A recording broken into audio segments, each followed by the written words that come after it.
ஹல்லேலூயா.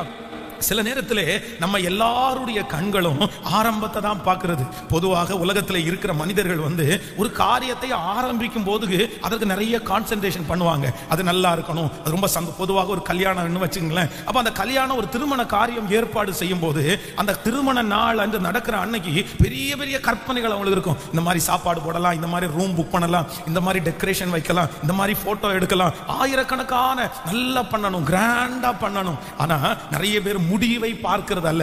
ஆனா ஆண்டவர் என்ன பார்க்கிறார் அப்படின்னா, சில காரியத்தினுடைய ஆரம்பம் அற்பமாக இருக்கும். எனக்கு கோயம்புத்தூர்ல தெரிந்த ஒரு பெரிய உயர்ந்த ஒரு செல்வந்தராக இருக்கிற மனுஷர், அவருடைய திருமணத்திற்கு அவர் வாங்கின அந்த சட்டை பேண்ட் ரெண்டையும் கடனாக வாங்கினாராமா.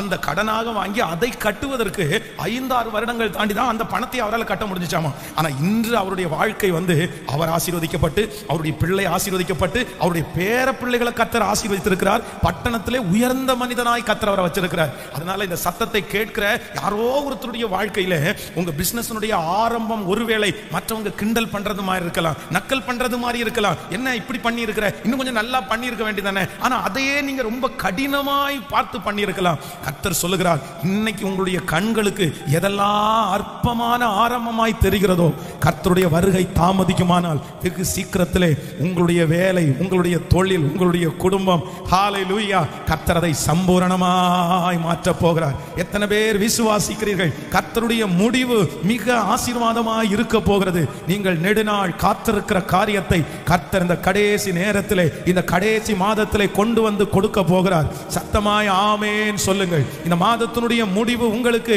சம்பூரணமாய் இருக்கும். இந்த வருஷத்தினுடைய முடிவு, ஹல்லேலூயா, இந்த 11 மாதங்களும் அற்பமாய் இருந்தாலும் இந்த 12வது மாதத்தை கர்த்தர் உங்களுக்கு சம்பூரணமாய் கரங்களை தட்டும் போது, ஹல்லேலூயா, அந்த வார்த்தை ஆமென் ஆமென் ஆமென் அப்படியே நடக்கட்டும். ஹல்லேலூயா.